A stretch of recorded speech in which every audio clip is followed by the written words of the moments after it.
ओरहान सबसे शक्तिशाली S rank party का संस्थापक था, पर उसके दोस्तों ने उसे निकाल दिया क्योंकि उसका सहायक जादू दूसरों जितना अच्छा नहीं था। लेकिन असल में ओरहान कभी जादूगर था ही नहीं, और वो अपने असली स्किल और स्वैनशिप के पैशन की तरफ लौटने का फैसला करता है ताकि वो सबसे महान एडवेंचरर बन सके। ओरहान अकेले ही डंजन में बिना किसी मकसद के भटकता है। अपनी जिंदगी से थका हुआ सा लग रहा ओरहान जब एक डीमन रैट के सामने आता है तो वो अपनी तलवार निकालता है जिसे उसने सदियों से इस्तेमाल नहीं किया था। वो मॉन्स्टर की तरफ मुड़ता है और उसे काट देता है, बस एक ही साफ वार में।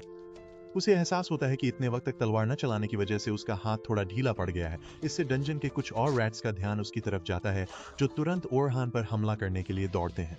पर ये क्रीचर्स हीरोज पार्टी के क्रिएटर का मुकाबला नहीं कर सकते, और बस एक दो वार में ही वो अपने रास्ते में आने वाले बाकी रैट्स को मार देता है। वो डंजन फ्लोर पर बिखरे कोर्स को देख सोचता है कि शायद वो उतना आउट ऑफ शेप नहीं है जितना उसने सोचा था, और शायद एक सोलो स्वॉर्ड्समैन के तौर पर अभी भी उम्मीद बाकी है। इससे पहले कि वो मुड़ पाता, उसे गॉब्लिन्स का एक ग्रुप घेर लेता है जो डीमन रैट्स से काफी ज्यादा स्ट्रांग है, और ओरहान ये जानता है। वो रिस्क न लेने का फैसला करता है और खुद पर अपनी सपोर्ट मैजिक इस्तेमाल करता है, जिससे थोड़े समय के लिए उसकी स्ट्रेंथ बढ़ जाती है। वो और भी टैंकी हो जाता है और उसकी तलवार और भी खतरनाक। इसी के साथ गॉब्लिन्स ओरहान पर हमला कर देते हैं, पर वो उसकी रफ्तार और हुनर के आगे टिक नहीं पाए जो उसे एस रैंक वाली पार्टी से मिले थे। वो एक एक कर सबको मारता गया और सोचा कि उसने खुद पर कभी अपनी सपोर्ट मैजिक इस्तेमाल ही नहीं। अब उसे रियलाइज हुआ कि ये उसे कितना ओवरपावर्ड फील कराती है। पहली वेव को पूरी तरह खत्म करने के बाद वो बस राहत की सांस लेने ही वाला था, पर इससे पहले कि वो रुकता, गॉब्लिन्स की दूसरी वेव ने उस पर सीधा हमला कर दिया। उन्हें पता था कि उसका सपोर्ट एन्चेंटमेंट जल्द ही खत्म हो जाएगा। वो सीधा उन पर टूट पड़ा और रास्ते में आने वाले हर गॉब्लिन को चीरता चला गया। उसने आखिरी वाले का पीछा करके उसे मार डाला। इसी के साथ उसका सुरक्षा कवच खत्म हो गया और उसे पता चला कि उसका स्पेल लड़ाई में सिर्फ 3 मिनट ही चलता है। इसका मतलब था कि उसे सोच समझकर इसका इस्तेमाल करना होगा। तभी इन न खत्म होने वाले गॉब्लिन्स की तीसरी वेव डंजन में घुसी और पूरी स्पीड से ओरहुन की तरफ बढ़ी। वो उसे जान से मारना चाहते थे, पर ओरहुन फिर से उन पर भारी पड़ा और उन्हें एक एक करके मारने लगा। उसे जल्द ही एहसास हुआ कि उसका एन्चेंटमेंट खत्म होने वाला है, तो उसने आखिर में फिर से स्पेल का इस्तेमाल किया ताकि वो अपनी लड़ाई जारी रख सके और बचे हुए गॉब्लिन्स का सफाया कर सके। उसने आखिरी गॉब्लिन की आंखों की रोशनी बुझते हुए देखी। उस शाम की यादें उसे आज भी डराती हैं। उसे याद आया कि कैसे ओलिवर, एन और डेरेक उसके स्टडी रूम में आए और कहा कि वो उसे हीरोज पार्टी से निकाल रहे हैं। ओरहान एकदम दंग रह गया और समझने की कोशिश करने लगा कि आखिर वो क्या रहा है। उसने ओलिवर की तरफ मुड़कर पूछा कि वो ये क्या बकवास कर रहा है। वो दोनों पक्के दोस्त माने जाते थे, पर ओलिवर एकदम ठंडा और बेरुखा बना रहा। उसने कहा कि सिर्फ एक ही गांव का दोस्त होने से ये सच नहीं बदल जाता कि वो टीम का सबसे बेकार मेंबर है। एन और डेरेक ने भी हाँ में हाँ मिलाई और दावा किया कि वो बस उनकी रफ्तार कम कर रहा है और उन्हें कामयाबी हासिल करने से रोक रहा है। ओरहान की आंखों के सामने उसकी पूरी जिंदगी घूमने लगी और वो इस अजीब हालात को समझने की कोशिश करने लगा। उसका सबसे अच्छा दोस्त उसे उसी पार्टी से बाहर निकालने का फैसला कैसे कर सकता है जो उसने खुद बनाई थी, एक ऐसी पार्टी जिसे सहने लगा था, क्योंकि उन्होंने बहुत तेजी से डंजन्स पार किए और जल्द ही पूरे देश की सबसे बेहतरीन पार्टियों में से एक बन गए। ओलिवर ने दलील दी कि पिछले कोलैबोरेटिव डंजन मिशन के दौरान उसने दूसरी पार्टियों को देखा कि उनके ग्रुप का एन्चेंटर कितना ताकतवर और काबिल था और दूसरों की कितनी मदद कर रहा था, और उसके मुकाबले ओरहुन बिल्कुल बेकार है। ओरहुन को अपने कानों पर यकीन नहीं हुआ और उसने पलटकर जवाब दिया कि वो असल में कोई एन्चेंटर नहीं है, और उसने ये रोल सिर्फ इसलिए लिया था क्योंकि पार्टी में किसी के पास भी मैजिक के लिए कोई हुनर नहीं था। इसलिए उसने स्वॉर्ड्समैन का पद छोड़ दिया और एन्चेंटर की ट्रेनिंग शुरू की। अपनी कमियों को पूरा करने के लिए उसने अपना खुद का मैजिक स्टाइल बनाया, लेकिन एन उस पर हंस पड़ी, उसे एक पैथेटिक लूजर कहते हुए जो बहाने बना रहा था, क्योंकि ओलिवर शुरू से ही उससे कहीं बेहतर स्वॉर्ड्समैन था। इसके बाद ओरहुन ओलिवर की तरफ मुड़ता है क्योंकि वही उसकी आखिरी उम्मीद था, लेकिन ओलिवर बेरुखी से उसे बताता है कि उन्हें एक रिप्लेसमेंट एन्चेंटर भी मिल गया है जो उन्हें रैंक्स में ऊपर चढ़ने और कामयाबी हासिल करने में मदद करेगा। ओरहुन आखिरकार इस नई हकीकत को मान लेता है कि अब इस पार्टी में उसके लिए कोई जगह नहीं बची है। एक आखिरी अलविदा के साथ वो जाने के लिए मुड़ता है तभी कि उसे वैसे भी कभी एस रैंक्ड पार्टी में होना ही नहीं चाहिए था, क्योंकि उसकी स्वॉर्ड्समैनशिप और मैजिक दोनों ओ रैंक पर हैं, जिसका मतलब है कि वो एक pathetic jack of all trades है, लेकिन किसी भी चीज में मास्टर नहीं। आखिरकार वो हकीकत में वापस आता है और आगे बढ़ते हुए अपनी उस नई फाइटिंग स्टाइल के बारे में सोचता है जो एक स्वॉर्ड्समैन और मेज के ट्रेडिशनल रोल्स को जोड़ती है। वो फैसला करता है कि वो जैक ऑफ ऑल ट्रेड्स बना रहेगा, लेकिन साथ ही वो उन सब में मास्टर बनेगा और उन्हें दिखा देगा कि ओलिवर और बाकी सब ने कितनी बड़ी गलती की है। जैसे ही वो वहां से निकलने वाला था, 4 एडवेंचरर्स का एक ग्रुप हाफते हुए टेलीपोर्टेशन रूम में आता है। उनका लीडर पूछता है कि क्या वे ठीक हैं, क्योंकि उन्हें एक साथ इतने सारे ऑर्क्स की उम्मीद नहीं थी। उनमें से एक मेंबर बोलता है, ये दावा करते हुए कि वे उस लड़की को पीछे छोड़ रहे हैं। लीडर कहता है कि उसने सही फैसला लिया, क्योंकि अगर वे लड़की की मदद करने की कोशिश करते तो वे सब मारे जाते। वैसे भी वो लड़की आज ही उनकी पार्टी में आई थी, तो जाहिर है उसने अपने पुराने दोस्त को ज्यादा अहमियत दी। अपनी पार्टी से मिले धोखे का जख्म अभी ताजा था, इसलिए ओरहुन उन आदमियों की तरफ मुड़ता है और कहता है कि उसे उन जैसों से नफरत है। एक कहता है कि वे कुछ नहीं कर सकते थे। फिर एक ओरहुन पर हमला करता है, पर ओरहुन उसे जमीन पर पटक देता है। ओरहुन उन्हें अपना मुंह बंद कर भागने को कहता है। फिर वो लीडर से गुस्से में पूछता है कि उसने लड़की को कहां मरने छोड़ा और उसी तरफ भागता है उसे बचाने।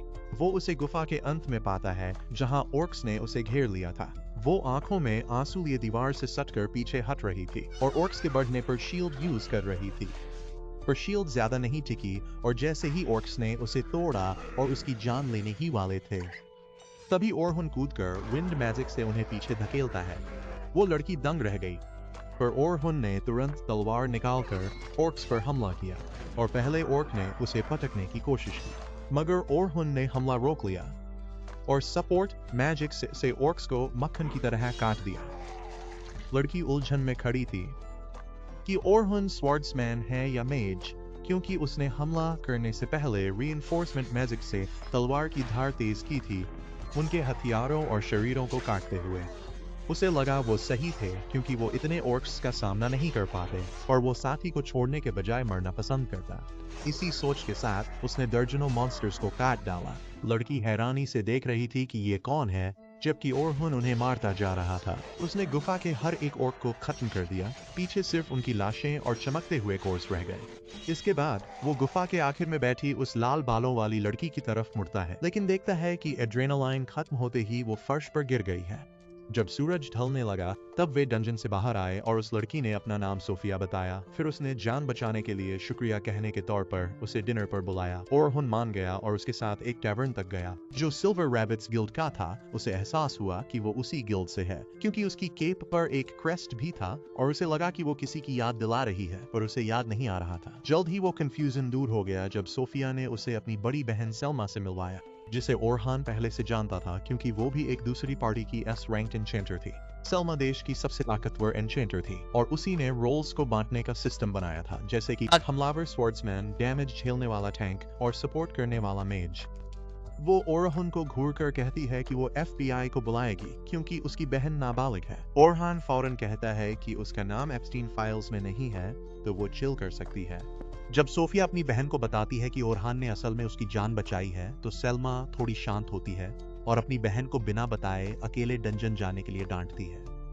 बातचीत शुरू हुई और ओरहान सेल्मा से बोला कि उसे हीरो की पार्टी से निकाल दिया गया है, इसलिए वो अभी आवारा ही है। वो सेल्मा की आंखों में चमक देखता है और सोचता है कि क्या वो उसे रिक्रूट करना चाहती है, पर इससे पहले वो सेल्मा को बताता है कि फिलहाल उसका पार्टी ज्वाइन करने का कोई प्लान नहीं है।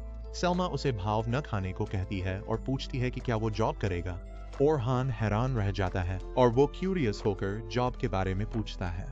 सेल्मा बताती है कि कल उसकी गिल्ड की एक बड़ी पार्टी डंजन्स जा रही है। उसमें बहुत सारे नए एडवेंचर्स होंगे जिन्हें A रैंक मेंबर्स गार्ड करेंगे, प्लीज, ताकि हर 10 लेवल पर आने वाले बॉस हारें और कोई जख्मी न हो। वो कहती है कि इस अभियान को एक स्पॉन्सर ने मंजूरी दी है और ओरहुन के मानने पर उसे खुशी होगी और एक एक्स्ट्रा एडवेंचरर के तौर पर उनके साथ चले। वो ओरहुन से ये भी कहती है कि वो उसकी स्किल्स और स्ट्रेंथ की बहुत रिस्पेक्ट करती है, वरना वो उससे ये नहीं पूछती। ये बात उसे अंदर तक चुभती है क्योंकि उसे निकाला गया, क्योंकि उसके मेंबर्स सेल्मा के मैजिक से काफी इम्प्रेस हो गए थे और इसीलिए उन्होंने तय किया कि उन्हें भी अपनी पार्टी के लिए एक बेहतर मेज चाहिए। ओरहान मान जाता है, पर इस शर्त पर कि वो डंजन में सिर्फ एक स्वॉर्ड्समैन की तरह ही जाएगा, क्योंकि अब वो मेज नहीं रहा। सेल्मा ये सुनकर थोड़ी परेशान और चिंतित हो जाती है, पर उसे रिक्रूट करना जरूरी था, क्योंकि शायद मुश्किल में वो वापस मेज बन जाए। डिनर के बाद ओरहान कुछ गियर लेने के लिए एक शॉप पर जाने का फैसला करता है और वो बूढ़ा आदमी उसे तुरंत एक पुराने दोस्त की तरह ग्रीट करता है। वो आदमी तब से ओरहन का आर्मर और वेपन गाय रहा है जब ओरहन कोई नहीं था, और भारी मन से ओरहन बताता है कि अब वो उसके लिए और एडवर्टाइजमेंट नहीं कर पाएगा क्योंकि वो अब हीरो की पार्टी में नहीं है। उसका कहना है कि अब कोई इस बात की परवाह नहीं करेगा कि वो कौन से वेपन्स यूज करता है या अपना आर्मर लेने कहाँ जाता है, और वो बूढ़े आदमी से उसे निराश करने के लिए माफी मांगता है। वो बूढ़ा आदमी बस मुस्कुराता है और उसे अब तक किए गए हर काम के लिए थैंक यू कहता है, दावा करते हुए कि लोग अभी भी उसकी बात सुनेंगे ही, कि वो वाकई एक अच्छा और मजबूत इंसान है जो फिर से टॉप पर पहुंचने का रास्ता ढूंढ लेगा। ये सुनकर उसकी आंखों में आंसू आ जाते हैं क्योंकि उसे एहसास होता है कि कोई अब भी उस पर यकीन करता है, और वो अपना सब कुछ झोंक देने और खुद को फिर से खड़ा करने का फैसला करता है। अगली सुबह ओरहान सोफिया के साथ सिल्वर रैबिट क्लैन के हेड से मिलने जाता है जिसका नाम विंस है। वो ओरहान को अपने क्लैन बिल्डिंग में वेलकम करता है और अपना इंट्रोडक्शन देता है। ओरहान जवाब देता है कि सिल्वर रैबिट्स जैसे पावरफुल क्लैन के लीडर से मिलना उसके लिए एक ऑनर की बात है। विंस इस पर मुस्कुराता है, ये कहते हुए कि उसे इतना फॉर्मल होने की जरूरत नहीं है क्योंकि वे दोनों बराबर हैं। विंस कहता है कि वो ओरहान के अचीवमेंट्स से अच्छी तरह वाकिफ है और जानता है कि हीरो की पार्टी की सक्सेस के पीछे। वो कहता है कि उन्हें ये औपचारिकताएं छोड़ देनी चाहिए और इसके बजाय ये समझने की कोशिश करनी चाहिए कि दूसरा इंसान असल में क्या सोच रहा है। उन्हें अपना ध्यान इस काम पर लगाना चाहिए जो कि ये टीचिंग एक्सपीडिशन है। विंस सेल्मा की तरफ मुड़ता है एक्सप्लेनेशन के लिए और वो बताना शुरू करती है कि वो डंजन के फर्स्ट फ्लोर से शुरू करेंगे और सिर्फ 3 मामूली दिनों के अंदर 50 फर्स्ट फ्लोर तक पहुंचेंगे।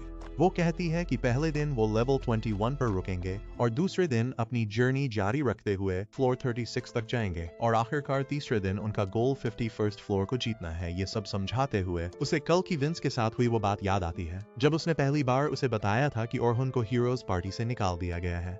विंस ने तुरंत कहा कि हीरोज पार्टी ने अपनी जिंदगी की सबसे बड़ी गलती की है क्योंकि ओरहान के परफेक्शन के साथ सब मैनेज किए बिना वो पहले जितने स्ट्रांग बिल्कुल नहीं रहेंगे। सेल्मा भी इस बात से सहमत थी कि उसके सपोर्ट मैजिक ने उन्हें एक बहुत ऊंचे लेवल पर पहुंचा दिया था जो उसकी हेल्प के बिना उनके लिए इम्पॉसिबल होता। वो जानती है कि अगर सिर्फ रॉ स्केल पर ताकत की बात करें तो ओरहान का सपोर्ट मैजिक कुछ एस रैंक्ड सपोर्ट मेजेस जितना स्ट्रांग नहीं है, पर वो अपनी कास्टिंग स्पीड से इसकी कमी पूरी कर देता है जो कि खुद उसकी अपनी स्पीड से भी कम 4 गुना फास्ट है। उसे वो लड़ाई याद आती है, ये दावा करते हुए कि वो अपने कई ओरिजिनल स्पेल्स भी यूज कर रहा था और उससे भी बढ़कर सिचुएशन को समझने और क्रिस्प डिसीजंस के साथ रिएक्ट करने की उसकी एबिलिटी बेसिकली अनमैच्ड है। उसके इस इक्वेशन से बाहर होने पर हीरो की पार्टी अपनी टॉप पोजीशन बरकरार नहीं रख पाएगी, जिसका मतलब है कि सिल्वर रैबिट्स फायदा उठाकर देश की स्ट्रॉन्गेस्ट पार्टी बन सकते हैं। ये सब सुनकर विंस थोड़ा कंफ्यूज हो गया क्योंकि उसे समझ नहीं आ रहा था कि एक इनक्रेडिबली टैलेंटेड एन्चेंटर ऐसी डंजियन में जॉइंट रेड के लिए क्यों मानेगा जहां उसे कुछ खास हासिल नहीं होगा। सेल्मा जवाब देती है कि अक्सर सपोर्ट मेजेस को वो फेम नहीं दी जाती जिसके वो हकदार हैं, और हाँ वो फेमस है पर सिर्फ इसलिए क्योंकि उसके मूव्स लोगों का ध्यान खींचने के लिए काफी फ्लैशी थे, जबकि असल में शक्तिशाली जादूगर गुमनामी में रह जाते हैं और उन्हें पहचान नहीं मिलती। वो अचानक होश में आती है जब ओरहन पुष्टि करता है कि तहखानों में नौसिखियों की 10 पार्टियां होंगी और सेल्मा और खुद उसके समेत 5 एस्कॉर्ट्स होंगे। रुकीज बारी बारी से सभी मॉन्स्टर्स से निपटेंगे, लेकिन अगर कुछ भी गड़बड़ या आउट ऑफ द ऑर्डिनरी होता है तो एस्कॉर्ट्स बीच में आकर ये इंश्योर करेंगे कि रुकीज को कोई चोट न आए। हालांकि उसे एक बात कंफ्यूजिंग लगती है और वो पूछता है कि सिर्फ 5 एस्कॉर्ट्स ही क्यों? अगर मकसद रुकीज को सेफ एक्सपीरियंस देना है तो 5 अलग अलग एस रैंकर्स के बजाय कई रैंक पार्टीज को हायर क्यों नहीं किया? सेल्मा कहती है कि वो ऐसा सिर्फ इसलिए नहीं कर रहे ताकि रुकीज डंजियन में जाने के स्ट्रेस को महसूस करें और अपनी काबिलियत को ज्यादा मत समझिए। ओरहान को उसकी बातों पर यकीन नहीं होता, पर वो जानता है कि वो किसी ऐसे आउटसाइडर को अपने असली मोटिव्स नहीं बताएंगे जो किसी क्लैन से न जुड़ा हो। खैर जो भी हो, ओरहान इस क्वेस्ट को एक्सेप्ट करने का फैसला करता है क्योंकि वैसे भी उसके पास करने को कुछ खास नहीं है। विंस इससे खुश लगता है और कहता है कि उसे 2 गोल्ड पीसेस एडवांस में दिए जाएंगे। टास्क पूरा होने पर 10 और मिलेंगे। ये सुनकर वो हैरान होकर पूछता है कि क्या ये ज्यादा नहीं है क्योंकि ये तो साल भर की कमाई है, लेकिन सेल्मा जवाब देती है कि वो उसकी बहुत वैल्यू करते हैं और इसीलिए वो चाहते हैं कि उसे सही कॉम्पेंसेशन मिले। ओरहन उन्हें थैंक यू बोलता है और अगली सुबह मिलने का वादा करता है। अगली सुबह जल्दी ही हो जाती है और ओरहन पहुंचता है। डंजियंस के एंट्रेंचर्स अपनी जर्नी का इंतजार कर रहे होते हैं। जल्द ही उसे सोफिया और सेल मिल जाती हैं जो एडवेंचर के लिए तैयार हैं, और वो सेल्मा के आउटफिट की तारीफ करता है जिससे सोफिया चिढ़ जाती है और वो उसे फिर याद दिलाती है कि वो अभी माइनर है। ओरहन उसे थोड़ा चिल करने को कहता है क्योंकि वो भी माइकल जैक्सन का कोई बड़ा फैन नहीं है। सोफिया पूछती है कि वो आजकल कहाँ रह रहा है क्योंकि पहले तो वो उनकी पार्टी के मैंशन में रहा करता था। ओरहन जवाब देता है कि फिलहाल वो एक इन में रुक रहा है पर जल्द ही वो रहने के लिए कोई अच्छी जगह ढूंढ लेगा। ओरहन चारों तरफ देखता है और कहता है कि सब आ गए हैं तो शायद उन्हें अपनी एक्सपीडिशन शुरू करनी चाहिए। सलमा मान जाती है और सोफिया को अपनी पार्टी ज्वाइन करने को कहती है। फिर वो ओरहुन को उन 3 नए रिक्रूट्स के पास ले जाती है जिनकी जिम्मेदारी ये पक्का करना है कि जर्नी स्मूथली चले। सेल्मा ओरहुन को सबसे इंट्रोड्यूस कराती है और कहती है कि वो बहुत स्ट्रांग है और उसे उस पर पूरा भरोसा है। बाकी तीनों एस्कॉर्ट्स अपना इंट्रोडक्शन देते हुए उसका वेलकम करते हैं। नीले बालों वाला एंट कहता है कि वो एक टैंक है और बर्न भी यही कहता है कि वो भी एक टैंक है। आखिर में वो छोटे बालों वाली लड़की जिसका नाम कैथी है, ओरहुन को तुरंत समझ आ जाता है कि वो एक फ्रंटलाइन अटैकर है और सेल्मा एक एन्चेंटर है, जिससे ये एस्कॉर्ट्स की एक बहुत ही वेल राउंडेड पार्टी बन जाती है। लेकिन वो सोचता है कि अगर उसने ज्वाइन करने का ऑफर ठुकरा दिया होता तो उनका प्लान क्या होता। उसे लगता है कि यहाँ पक्का कुछ तो गड़बड़ है, पर वो अभी के लिए आगे बढ़ने और देखने का फैसला करता है कि आगे क्या होता है। जल्द ही सेल्मा सभी रॉकीज को एक जगह बुलाती है और उन्हें ओरहुन से मिलाती है, ये कहते हुए कि उन्हें इस जर्नी के लिए एक स्ट्रॉन्ग हेल्पर मिल गया है, इसलिए उन्हें डरने की जरूरत नहीं। वो कहती है कि ओरहुन 94वें फ्लोर तक जा चुका है, जहां वो खुद भी नहीं पहुंची, और वो हीरो की पार्टी का हिस्सा रह चुका है, जो उसे कंट्री के सबसे स्ट्रॉन्ग लोगों में से एक बनाता है। इससे न्यूबीज एक्साइटेड हो जाते हैं और उनका कॉन्फिडेंस काफी बढ़ जाता है। लेकिन इतना प्रेशर देखकर ओरहुन थोड़ा घबरा जाता है, क्योंकि अब उसे पता है कि इतने सारे लोग बेसिकली उसी के भरोसे हैं। खैर, ये सब होने के बाद वो बाकी एस्कॉर्ट्स को कंट्रोल संभालने के लिए कहती है। उनकी सभी पार्टीज में से वो ओरहुन को बताती है कि वो 10th पार्टी को लीड करेगा, जो उन सब में सबसे प्रॉमिसिंग है, और उसे यकीन है कि सही गाइडेंस के साथ वो मिडिल लेवल डंजन्स को भी आसानी से संभाल सकते हैं। ये ओरहुन के लिए फिर से थोड़ा कंफ्यूजिंग है, क्योंकि वो सोचता है कि उसने ग्रुप की सबसे स्टार पार्टी उसे क्यों दी, जो कि एक आउटसाइडर है। खैर, वो 10th ग्रुप की तरफ बढ़ता है और उसे एहसास होता है कि सोफिया भी उसी ग्रुप में है। वो पूछता है कि क्या कोई लेट है, क्योंकि उसे सिर्फ 3 ही लोग दिख रहे हैं। लेकिन लोगन नाम का एक ब्लॉन्ड लड़का कहता है कि इस पार्टी में सिर्फ वो 3 ही हैं। ये थोड़ा अजीब है, क्योंकि 3 लोगों की पार्टी काफी रेयर होती है। पर वो ब्लॉन्ड लड़का जवाब देता है कि पार्टी में सिर्फ 3 ही लोग हैं, क्योंकि वैसे भी कोई उनका साथ नहीं दे सकता। वो खुद को पार्टी का लीडर बताता है और दावा करता है कि वो एक एन्चेंटर है जो सेल्मा से भी बेहतर बनेगा। ओरहुन को तुरंत समझ आ जाता है कि इस लड़के में एटीट्यूड प्रॉब्लम है, और वो सोचता है कि क्या ये बाद में उसे भारी पड़ेगा। पर फिलहाल वो दूसरी लड़की की तरफ बढ़ता है। वो लड़की अपना इंट्रो कैरल के रूप में देती है, जो एक टैंक है। लेकिन ओरहुन देखता है कि उसने कवच नहीं पहना है।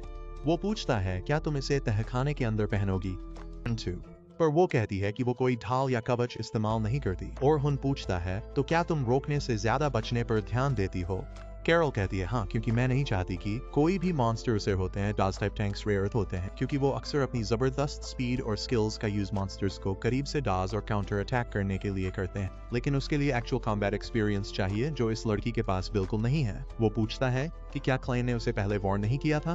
लेकिन वो ब्लॉन्डी जवाब देता है कि क्लैन ने कैरल को कई बार एक नॉर्मल टैंक की तरह बिहेव करने को कहा था, जब तक उसे एक्सपीरियंस न मिल जाए, पर उसने उनकी बात अनसुनी कर दी। ओरहुन को लगा कि ये स्टार पार्टी हो सकती है, पर साथ ही ये एक प्रॉब्लम पार्टी भी लग रही है, जिससे एस्कॉर्ट्स डील नहीं करना चाहते थे। इसके तुरंत बाद एक्सपेडिशन शुरू होती है और वो सब डंजन्स में एंटर करते हैं। कैरल एक पल के लिए भी चुप नहीं होती और ओरहुन के पीछे पड़ी रहती है कि उसने पार्टी क्यों छोड़ी, कि उसे चुप कैसे कराएं। फिलहाल उनकी जर्नी स्मूथ चल रही है, क्योंकि ओरहुन ने पीछे मैजिकल ट्रैप्स लगा दिए हैं, जो छोटे मॉन्स्टर्स से खुद निपट लेते हैं, क्योंकि वो फालतू की लड़ाइयों में अपना टाइम वेस्ट नहीं करना चाहता। आखिर में वो 20th फ्लोर पर पहुंचते हैं और ओरहुन को अब अपनी पार्टी का बेहतर अंदाजा है। उसे एहसास होता है कि वो ब्लॉन्डी सिर्फ बातें नहीं करता, उसमें वाकई दम है। एक एन्चेंटर के तौर पर उसमें काफी स्किल्स हैं और वो आसानी से एक ओरहुन पार्टी के लेवल पर काम कर सकता है। लेकिन वो डायरेक्शंस देने में कच्चा है, जो एक एन्चेंटर के लिए बहुत जरूरी है। कैरल बहुत तेज है, जो एक डॉज टाइप डिफेंडर के लिए जरूरी भी है, पर उसके साथ 2 प्रॉब्लम्स हैं। वो बिना सोचे समझे सीधा मॉन्स्टर्स पर हमला कर देती है, जबकि उसका मेन रोल पार्टी को डिफेंड करना है। और दूसरी प्रॉब्लम ये है कि वो अपने मेन वेपन के तौर पर 2 छोटे डैगर्स यूज करती है, जो उसके स्टाइल को सूट तो करते हैं, पर जरूरत के वक्त उनमें शायद उतनी डिस्ट्रक्टिव पावर न हो। रॉ टैलेंट के मामले में सोफिया उन सब में सबसे कमजोर है, लेकिन फिर भी उसका स्किल लेवल किसी रूकी से तो काफी ऊपर है, और उसमें कोई बड़ी कमी भी नहीं है, जो उसे ग्रुप का सबसे राउंडेड इंसान बनाती है। केव के एंड में एस्कॉर्ट्स लेवल 24 के बॉस को हराने में कामयाब हो जाते हैं, जिसका मतलब है कि अब वो 21st फ्लोर की तरफ बढ़ सकते हैं। पहले दिन का उनका गोल यही था। काम पूरा होने के सबूत के तौर पर अपने आईडी कार्ड रजिस्टर करने के बाद वे रात को आराम करने के लिए निकल जाते हैं और अगली सुबह अपना सफर जारी रखते हैं। लेकिन जब अगले दिन ओरहुन सोकर उठता है तो वो एक न्यूज़पेपर देखकर दंग रह जाता है, जिसके फ्रंट पेज पर उसकी फोटो छपी है, क्योंकि हीरो की पार्टी ने ऑफिशियली डिक्लेयर कर दिया है कि उन्होंने ओरहुन को निकाल दिया है और उसकी जगह एक नया इंचार्ज हायर कर लिया है। ये बात उसे उसकी उम्मीद से कहीं ज्यादा बुरी लगती है, पर वो इसके बारे में कुछ कर नहीं सकता था, इसलिए वो डंजन पर सबसे मिलने के लिए बाहर निकलता है, ये सोचते हुए कि क्या आज की हेडलाइन पढ़ने के बाद रुकीज का बर्ताव बदल जाएगा। पर रास्ते में वो हैरान रह जाता है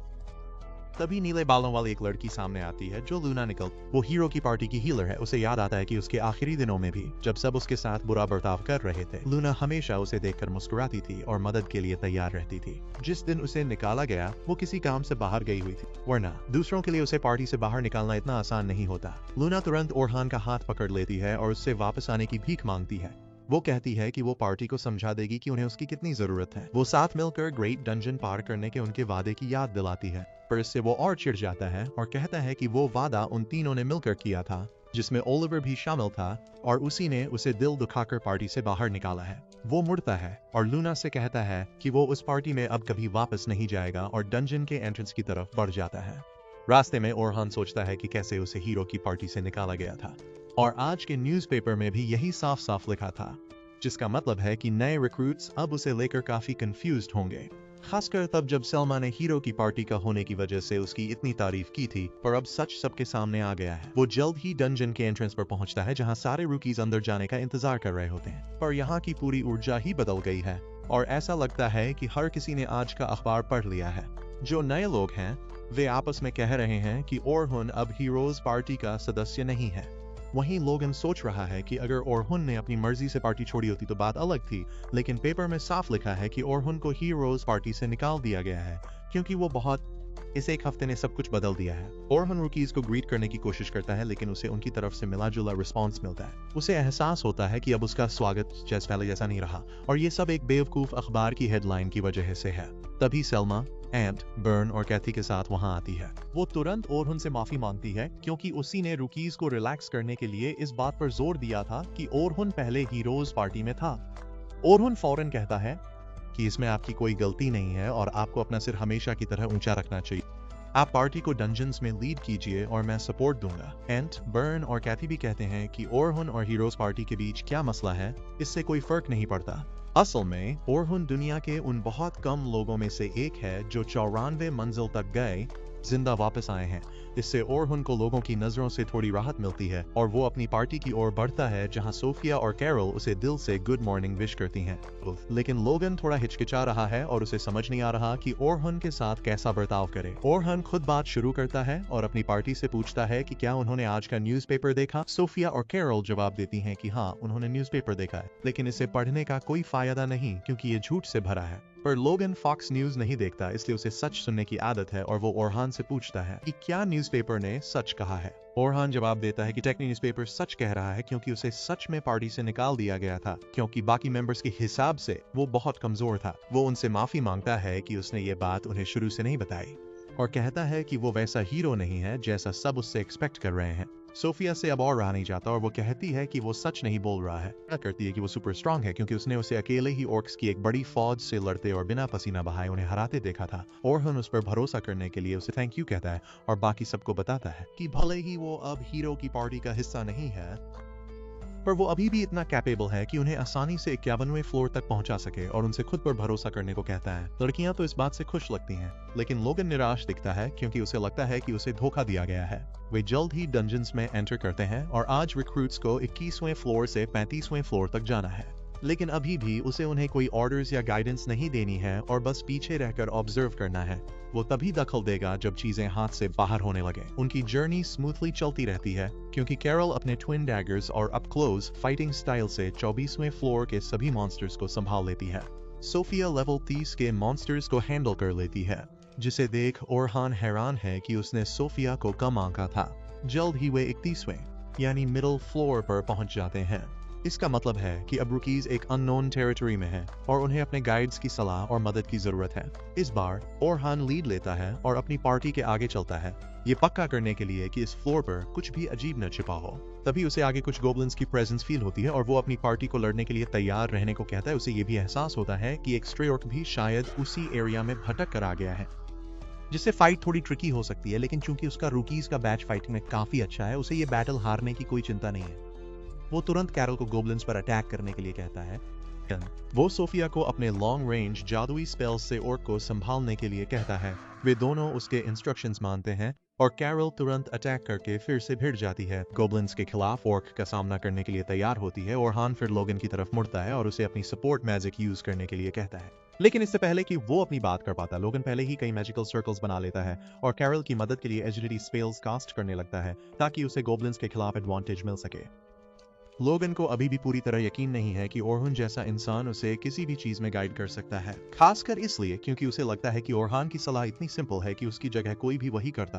अचानक चीजें थोड़ी और ट्रिकी हो जाती हैं। जब वो ऑर्क सोफिया के PTSD को ट्रिगर करता है तो वो घबरा जाती है और खुद को अटैक के लिए तैयार नहीं कर पाती। ये उन सब के लिए डिजास्टर हो सकता है क्योंकि लोगन भी कैरल पर फोकस करते हुए अपने मैजिक स्पेल्स में बिजी है। वो बेबसी से ओरहन की तरफ देख सोच रहा था कि वो कैसा गाइड है और वो सोफिया की हेल्प क्यों नहीं कर रहा। तभी अचानक वो ओरहान को एक मैजिकल साइन बनाते देखता है जिससे ऑर्क की स्पीड बहुत कम हो जाती है। फिर वो सोफिया के पास जाकर उसे अपना टाइम लेने को कहता है और सही निशाना लगाने को कहता है क्योंकि वो एक ऑर्क से कहीं ज्यादा स्ट्रांग है और उसे डरना नहीं चाहिए। सोफिया एक गहरी सांस लेती है और फिर एक बहुत बड़ा फायरबॉल बनाती है जो ऑर्क के परखच्चे उड़ा देता है, जिससे ओरहान समेत उसकी पार्टी का हर कोई हैरान रह जाता है, जिसे बिल्कुल अंदाजा नहीं था कि Sophia advance levels magic spells use कर सकती है। कैरल तुरंत भागकर सोफिया के पास जाती है और उसे गले लगा लेती है। वहीं ओरहन उसके बेहतरीन शॉट के लिए उसकी तारीफ करता है। जल्द ही वो 35वें फ्लोर पर भी पहुंच जाते हैं जहां उनका सामना एक डेथ टेरेंटुला से होता है। लोगन तुरंत अपना आपा खो देता है ये सोचकर कि वे मर चुके हैं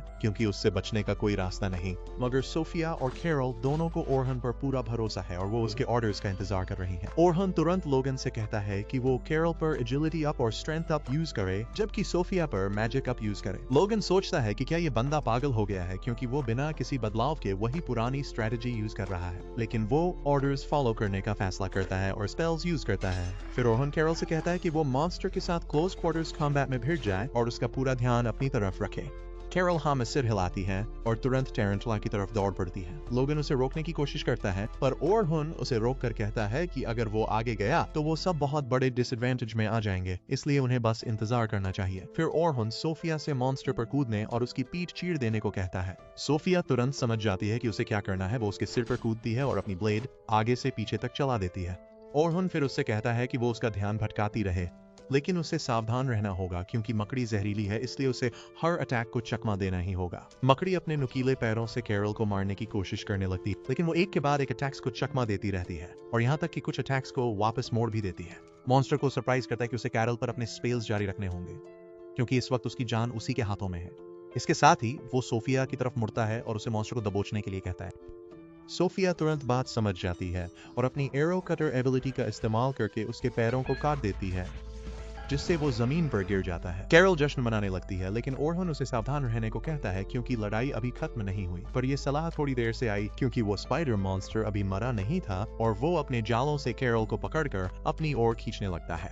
ओरहन तुरंत लोगन को कैरल को स्ट्रेंथ अप और स्पीड अप देने को कहता है, जो वो बिना बहस के कर देता है, लेकिन कैरल घबरा जाती है और खुद को जाल से छुड़ाने में नाकाम रहती है और ओरहन से मदद मांगती है। ओरहन सोफिया को रॉक एरो तैयार करने को कहता है और उसके चाकुओं पर शार्पनेस एनहांस्ड डिस्पेल डालता है, जिससे उसे इस मॉन्स्टर की पकड़ से छूटने के लिए जरूरत थी। सोफिया तुरंत अपने रॉक एरो स्पेल से हमला करती है जो मॉन्स्टर को पूरी तरह खत्म कर देता है और वो तुरंत मर जाता है। इसी के साथ उनका आज का एक्सपीडिशन खत्म होता है और ओरहन लोगन के सपोर्ट स्पेल्स की तारीफ करता है क्योंकि उनके बिना उसकी पार्टी आज की जंग नहीं जीत पाती।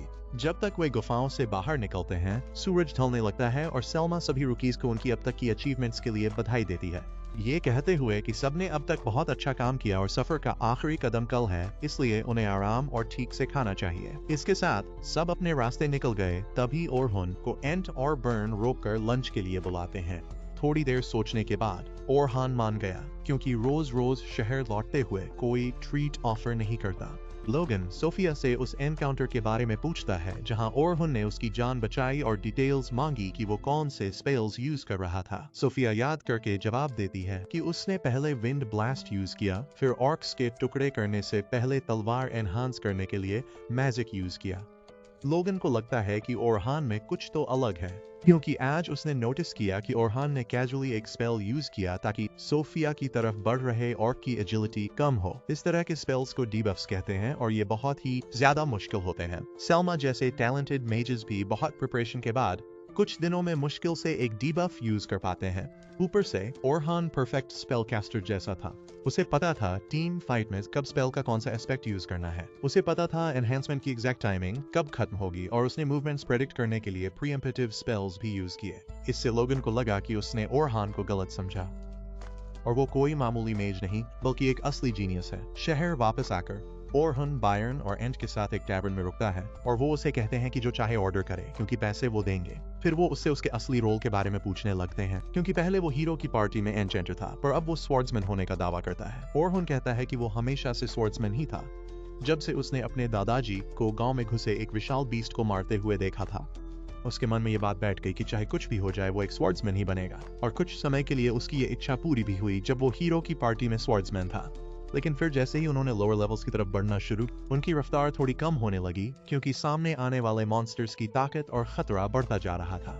उसी दौरान सेल्मा ने वो टीम स्ट्रेटजी पॉपुलर की जहां हर कोई डिसीजंस के लिए एन्चेंटर पर डिपेंड करता था, तो उन्होंने भी इसी स्ट्रेटजी को फॉलो करने का फैसला किया।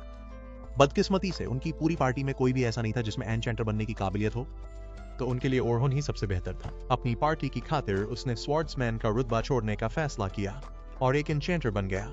वो कड़वाहट से सोचता है कि हीरो की पार्टी अब अगले लेवल्स क्लियर नहीं कर पाएगी, लेकिन फिर वो फैसला करता है कि अब और सोचना बिल्कुल बेकार है। फिर वो लड़कों को बताता है कि अब वो एक ऐसा वेल राउंडेड स्वॉर्ड्समैन बनना चाहता है जो बिना किसी की मदद के अकेले ही लोअर लेवल फ्लोर्स को संभाल सके, बिना किसी पार्टी की जरूरत के। उसे ये नहीं पता था कि अगले ही दिन हीरो की पार्टी उसी डंजन में उससे मिलने आने वाली थी जिसे वो जीतना चाहता था। पर ये वीडियो लाइक और सब्सक्राइब करना बिल्कुल मत भूलना। देखने के लिए आप सभी का बहुत बहुत थैंक यू और मिलते हैं नेक्स्ट टाइम।